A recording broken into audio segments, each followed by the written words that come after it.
Hey, good morning, everyone. Good Yantif. As we say in Chabad circles around the world, today's Yud Kislev. A big Yantif, we say, a good Yantif, everyone. It should be a year of great learning and developing ourselves in Chassidus. And it's a Rosh Hashanah for all of us. Now branching off and learning more and making more resolutions to study more and get more in tune with our neshama, with our soul. So as everyone gets on and we start saying our Tehillim, I just wanted to again wish everyone a good Yantif. And we say Lashana Taiva, B'limud HaChasidus, B'darchei Chasidus, Tichaseva V'chasema. It's really the same expression we use in Rosh Hashanah, but for us, we also use it today on the 19th of Kislev. And I'll elaborate in a few minutes why today is that very, very special day. In fact, the kids came into school today and many of them were wearing their Shabbos clothes and they were all dressed up for Yantif. It's really beautiful. We're soon going to have a rally for our children. And on the children's level, they celebrate Yud Kislev their way. And in our level, we will celebrate it as well. So let's say good morning to Marilyn and Lauren. Good morning, Helga and Elise. Good morning, Karine. Good morning, Shirley. Good morning, Martine, Naomi. Hello, everyone. Good morning, Arlene. We're excited that you're all here. And give me a thumbs up. Good morning, Ava. Is it Ava or Ava? I have a little girl in school. Her name is Ava. So I'll say good morning, Ava. Give me a thumbs up if you're having a really gorgeous morning for wherever you are in the world, whether it's sunny and warm or sunny and -2. Nevertheless, it's a gorgeous day. As I mentioned, it's Yud Kislev. It's Rosh Hashanah for Chassidus, and it's a very, very good. I'm getting to see lots of beautiful, good vibes coming through. Karen, good morning. Barb, good morning. Hi, Evelyn, good morning. Okay, I'm seeing a lot of good, happy feelings today, so that's wonderful. We're going to start off by giving tzedakah.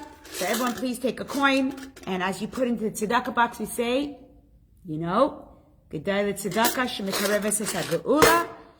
And before we say our Tehillim, we are going to say the names of the people we will be having in mind. Yaakov Moshe ben Necha, Yehudas bas Sarah, Yitzchak Moshe ben Rachel Reza, Sarah bas Chana, Chana Devorah bas Golda Basya, Menucha bas Emmanuel, Sarah bas Rivka, Yisrael ben Esther Golda, Nechamadina bas Esther Hadassah, Henya Tzipora bas Chaya Yocheved, Tuvia Moshe ben Peril, Liran Bracha bas Shenda Leah, Rivka bas Chafitza, Leah bas Chafitza, Tzvi ben Chana, Chana bas Freida, and Nachum ben Alta. Anybody want to add on some names for people we should say Tehillim for? Good morning, Lee. Hope everyone's well there. Please add on anyone whose names you feel we should say Tehillim. And we're really, my friends, we're really saying Tehillim, especially for our brethren in Israel. I want to dedicate today's class to this young boy, Eli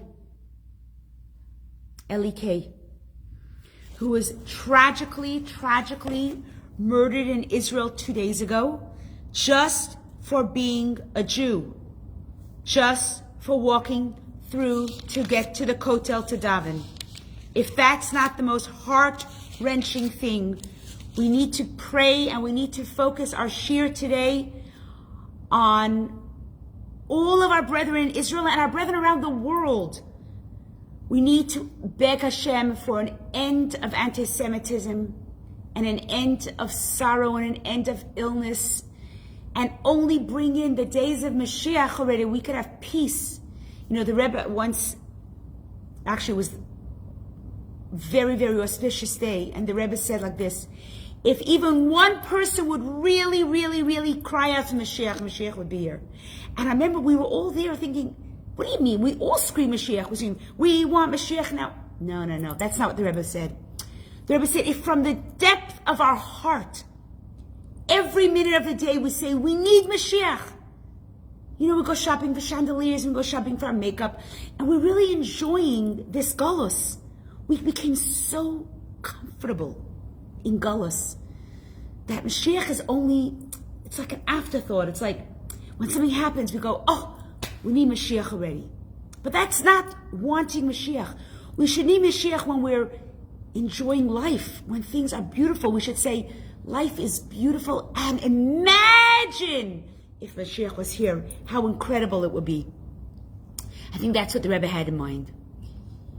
Okay, so we're going to start off by just talking a little bit about Yotes Kislev. Like, what is Yotes Kislev? Why are Chabad communities all over the world celebrating? Why are all the little girls and boys going to shul all dressed up?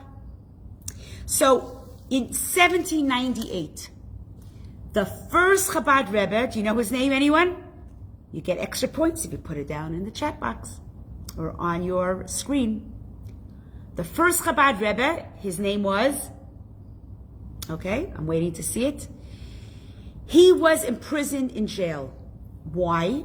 Because he was tattled on by the Misnagdim, those that were opposed of Hasidus, and they said that his teachings is contrary to the Tsarist of Russia. And they also labeled it as him being aligned with the Turkish government, because as many of you might not know, the Alter Rebbe was the first Zionist. In 1798, he was already sending charity to the Jews in Israel.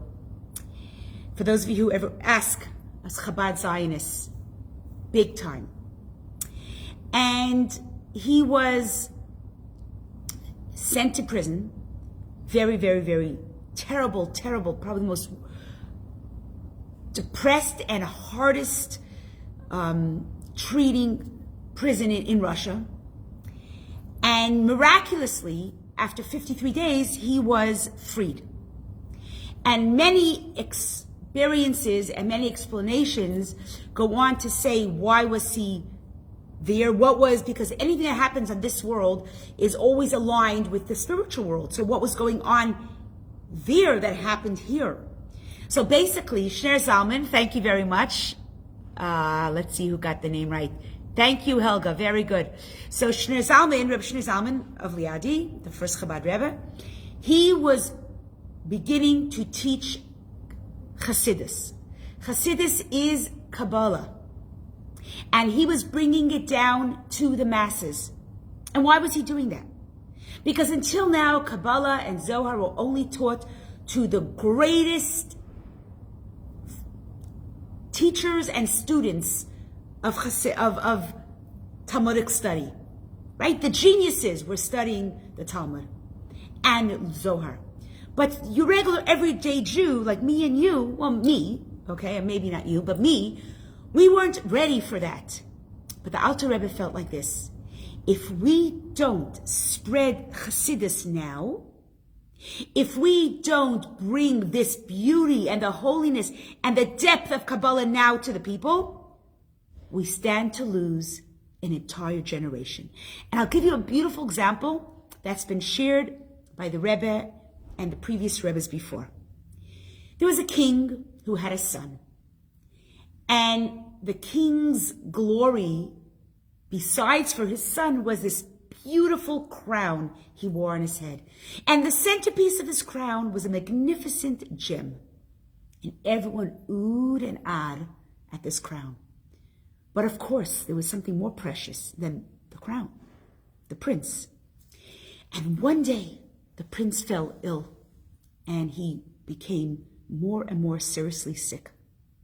Until one day, the doctor said to the king, "We need to save your son's life." And the king says, "Anything. I will spare nothing to save my son, the prince, the future king." But the doctor said, however, the medicinal medicine is in the beautiful gem on your crown. And we need to grind that stone to be able to receive that medicine, which will eventually heal your son. And people around the king were saying, "You can't do that. How can you, God forbid, remove that beautiful gem from the centerpiece of your crown? It loses all its glory. You won't have that beauty." And the king said, "What good is my crown if my prince, my son, dies?" And this is the analogy that's given for Yotes Kislev. Basically, the Alter Rebbe was saying that God's glory was that stone in his crown, which is Chassidus. And right now, in the late 1700s, it was not approachable for the simple Jew. And the Jews were falling by the wayside. Intermarriage, communism, depression, unlearnedness, all of these issues were bringing the Jews and tearing them away from Yiddishkeit. So the Alter Rebbe said, we must take the depth of Hashem's Torah, that beautiful gem, and bring it down to the level of the simple Jew. And we will grind it and grind it and grind it. And even if a little bit enters the prince's mouth, the rest of it might fall all over his chin and all over the ground. But even a drop enters his mouth, it's worth it because he will survive. Sometimes we give out always the l'chaim, and you go to the streets of, Toronto, or the boys go to different neighborhoods and they do tefillin, and they give out these l'chaim papers, and it has chassidus on it. And sometimes it falls on the ground. And you think to yourself, how could chassidus be lying on the ground? But this is what the Alter Rebbe said. Even if some of it is wasted, but if a drop enters a Jewish soul, and more Jews become connected to their Judaism, to their neshama, because of that, it's worth it. And so after 53 days in prison, the godly courts, the heavenly courts, dismissed the decree on the Alter Rebbe, and he was freed from jail. And that is why we as Chabad Hasidim say these words, L'shana Taiva, B'limud Chasidus, B'darkei Chasidus, Tikasevu D'chasemu. So I wish all of you a beautiful year, a year of Chassidus, a year of studying, a year of great resolutions. Today we have an opportunity to immerse ourselves in Chassidus, in our Yiddishkeit, and take upon ourselves new resolutions. Like we do on Rosh Hashanah, we make resolutions for the year. Today too, we make resolutions. And how befitting is it today that we have our class every Tuesday at 9:45. And so we make together our resolutions. And for all of you who are watching, if you're in with me, I want you to give me a thumbs up or a heart or some emoji saying, yes, Goldie, we're continuing on our journey, learning Chassidus, growing in our Chassidus, becoming closer to Hashem, becoming more involved with our Torah, not allowing it to be just a subject or something that's peripheral to our life, but something that's integrated into our life, that just like that diamond's gem that made it into the prince's mouth, we will be open and receptive to learning Tanya, to learning Chassidus, to learning Shaar Habitachon, and to becoming more connected to our neshama. Our neshama, good morning, Michelle, our neshama resonates the most with Chassidus. And that is why the Rebbe made sure that there were shluchim in every single city or community where there are Jews. Because he wanted to bring that gem, the gem from God's crown. Hashem wanted to bring it and make it approachable and available. That no Jew sitting in Moncton, or a Jew sitting in Cancun, or a Jew sitting in Austria should say, I would love to, but I don't have a teacher. There is a shliach everywhere. And even if you open up the news, the COL news, or any Chabad news, you'll see that almost every day there's a new young couple leaving on shluchus, going out with the Rebbe's flag, saying, we are going to bring Chassidus to the world and make it approachable and make it palatable. That's the key. It should be easy to swallow and easy to internalize. So now we'll go back to our Tehillim. Lamnatseach mizmar leDavid yancha adonai b'yamtzara yisagef Hashem elehei Yaakov. Yishlach ezracha mikodesh u'mitzion yisadeka. Yiskar kol mechasecha v'aloscha yidash nesela. Yitein lechacha v'vecha v'chol atzascha yimale. Miranda b'shuasecha u'v'shem Eloheinu nidgol. Yimalei Adonai kol mashalasecha. Ata yadati ki Yoshia Adonai mishicho yaneu mishvei kocho b'gvuros yesha yamino. Eila v'recha ve'eila b'asusim v'anachnu b'shem Adonai Eloheinu naskir. Hema karu v'nafolu v'anachnu kamnu v'nisodad. Adonai Hoshia Hamelach Yanenu Biyom Karenu. And now we're going to continue on with our class. Okay. So we are, interestingly enough, in a very, very fascinating part of Shaar Habitachon.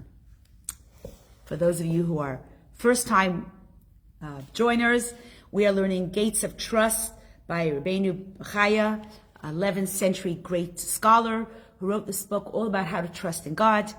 And we've been learning this already for a few months. We love it. All right. How many of you love this book? Give me a thumbs up. Hey, good morning, Faye. How many of you are absolutely loving this book? Because I know it's changed my life. I'll give you a ridiculous example. You ready for a ridiculous example? My husband went to lecture last night in Detroit, Michigan. Because of Yutes Kislev, they brought him out as a guest speaker. He went to speak to the community. So I was home alone. And normally, in a big house, every creak, every noise, every wind, every rustling of the leaves, you get scared, right? Because when you're alone. But I went to sleep last night, said Shema, and I watched a Yutes Kislev for bringing last night. And I went to sleep last night, and I had not one worry on my head. I was like, Hashem's watching me, I'm good. That was that. And I always had belief, but trust is a deeper layer. Am I right? Is trust the same as belief? Belief, every Jew has belief. Every Jew has emunah. But we, those of us who are studying together, we are working on our trust. Our trust means that every single second of the day, we're trusting God. Not that we believe that God created the world, but we trust that every minute, every step of our day is being calculated and organized and supervised by our God. Okay, so today's class I mentioned is in honor of Eli K., an IDF soldier, a Chabad Yeshiva student, the son of Devorah and Avi K., very well-known South Africans in Johannesburg, very well-known and loved family. And their son was supposed to get married in a few months. And he was taken away so abruptly. If you heard his bride speak, it was unbelievable. She spoke about how he was part of the paratroopers and he was part of many, many, many daring Israeli army challenges. And yet, Hashem protected him. And she goes, I know it was his time to go. To hear a young woman, I mean, clearly she's a woman that studies Chassidus, and she studies Shaar Habitachon. She's a Chabad woman like her fiancé. But I think that is just profound, to hear a young woman to have such strength. So today's class is in his honor because I feel like this is a family that really represents, this family really, really represents trust. And I really try to make this class as down to earth and relatable as possible. And when we find a family like the K's who are mourning, but at the same time they have the trust in Hashem, that is, they're role models. And we're going to touch on that now because if you have the book, go to page 91. Page 91 today we talk about why do the righteous suffer and the wicked prosper? Has anybody ever had that question before? Has anybody ever had that question before? Right? There was a book written by this conservative rabbi, Why Bad Things Happen to Good People, and he sold millions of copies. I don't know if he ever looked into this book, but he should have. Because the premise of his book is totally wrong. Totally wrong. But I guess people who read it were okay with it. But if people will learn this, it makes a lot more sense. So I'm going to do a lot of reading inside page 91 in English, because I feel like Rabbeinu Bechaya really has the depth that we're searching for.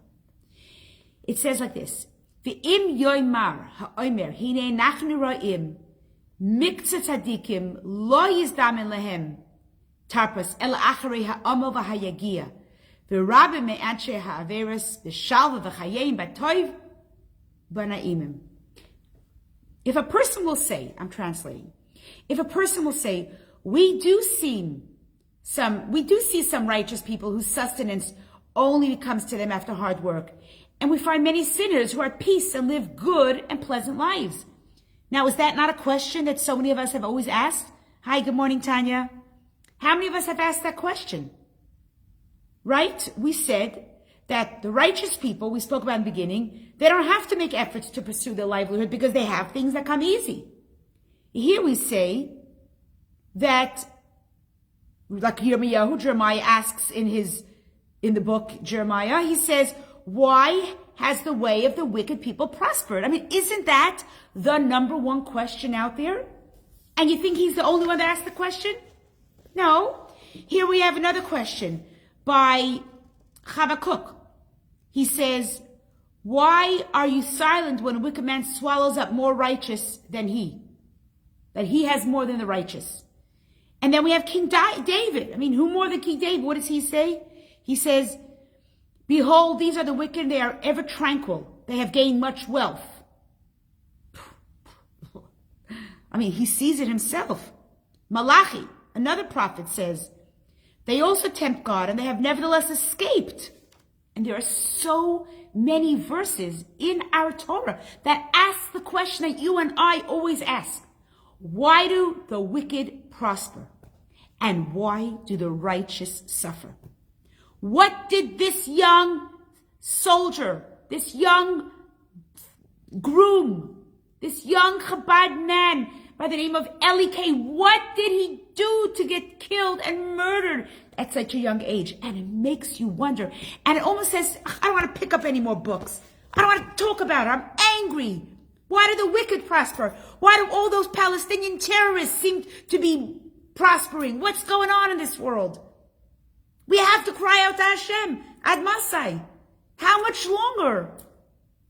But then we ask the question, and we have our great masters and our teachers who will explore it. And actually, Bein Bachaya explains this reason, he explains it, and he says that I'm going to give you 5 reasons why the righteous suffer. So I just want to give a caveat.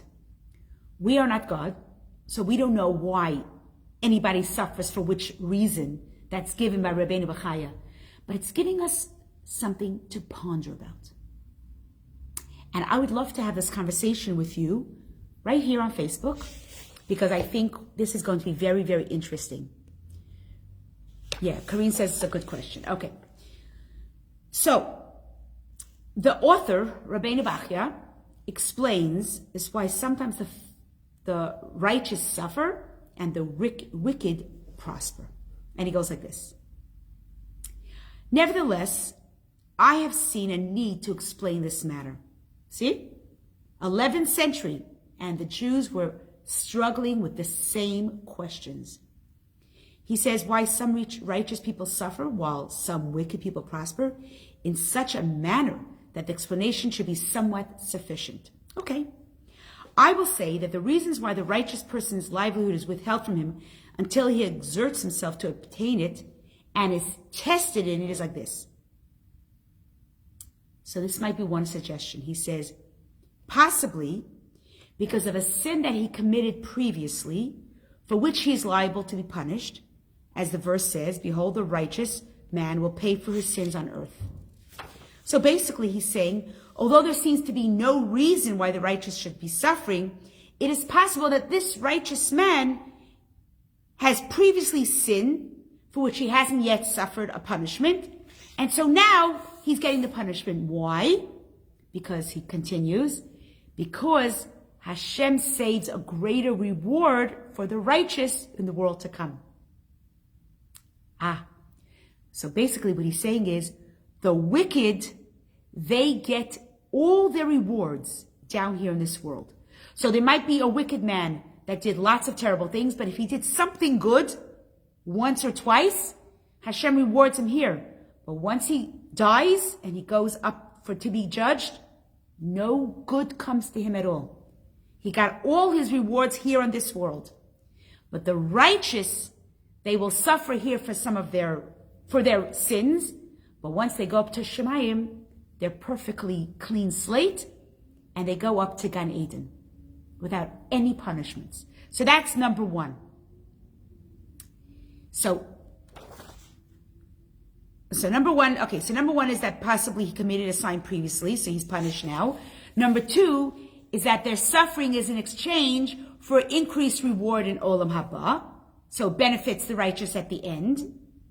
Number three, there are some righteous people who suffer to show other people the level of tolerance of his suffering and his good demeanor in the service of his Creator, so that other people can learn from him, as we know the story of Job.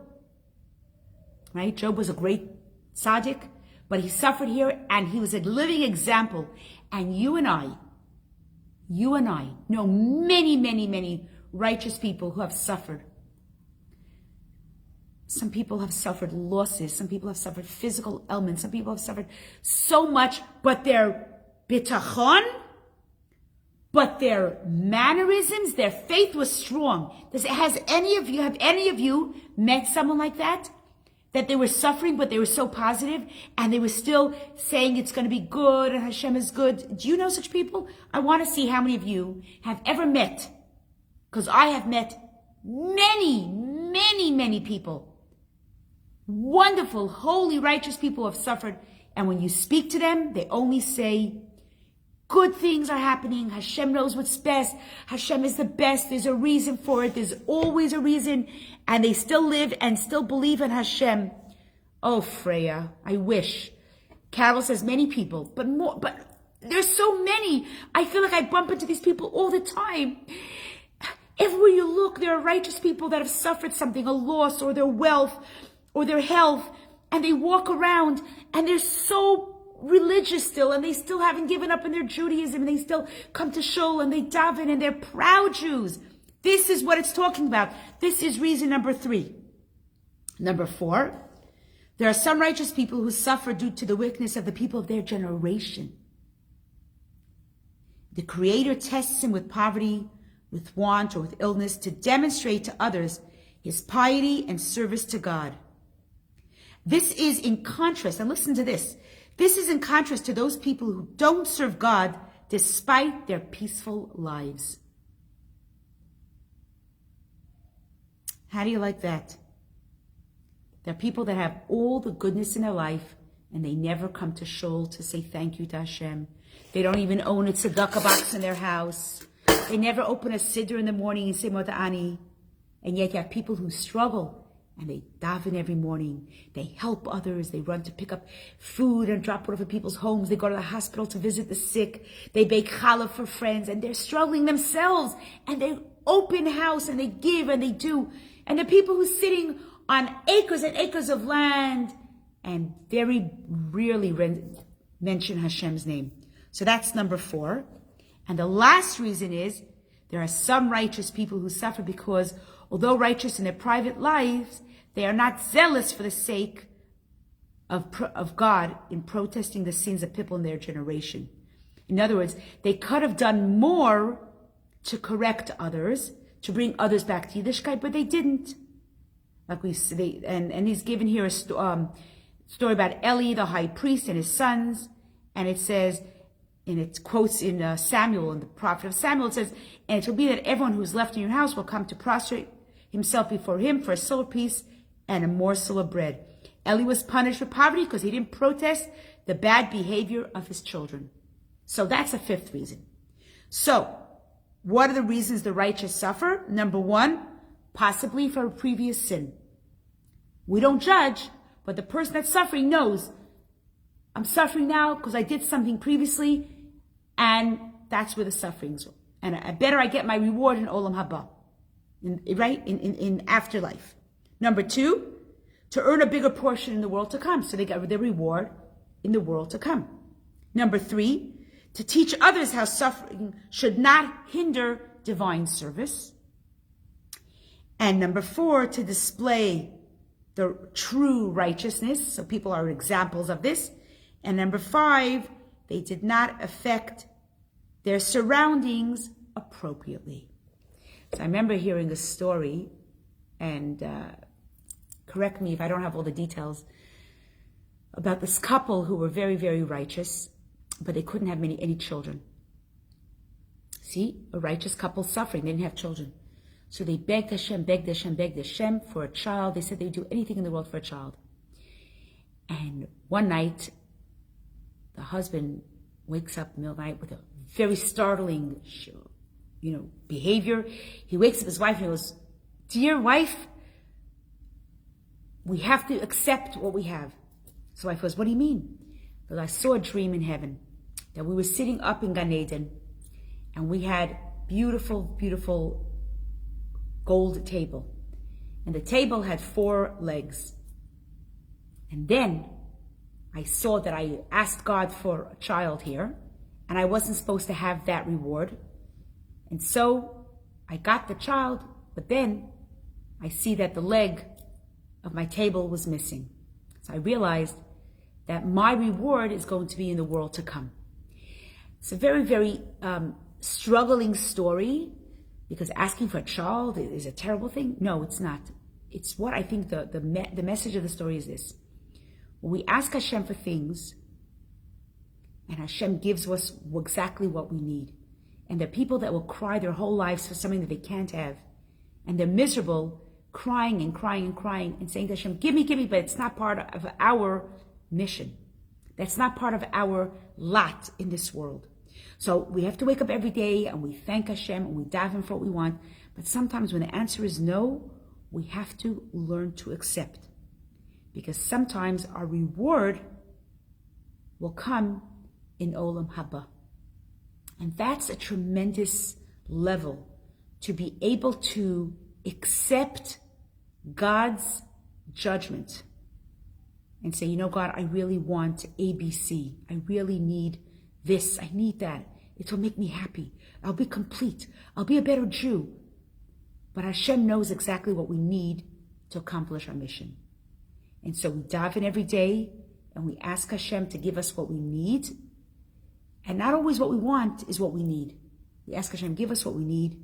And we daven for others. And most of all, let's daven for Mashiach. So I want to wish you all a good gebenched year, L'shana Taiva, B'limud Chasidus, B'darkei Chasidus. You should all grow in your connection to Chasidus, to learning Tanya, to connecting to the Rebbe, and wishing you all a glorious day. And make sure today, Yutes Kislev, is on a higher level. I know it's Tuesday, and it's November, and it's just a weekday, but make today a higher day. Make it a more spiritual day. Go out there, call people who you haven't called, give extra tzedakah, daven shacharit if you haven't davened yet, or daven mincha. Say, just make today, the 19th of Kislev, a holier day. Because together, we will reach a level of greater closeness to Chassidus. Have a beautiful day, Shana Tova.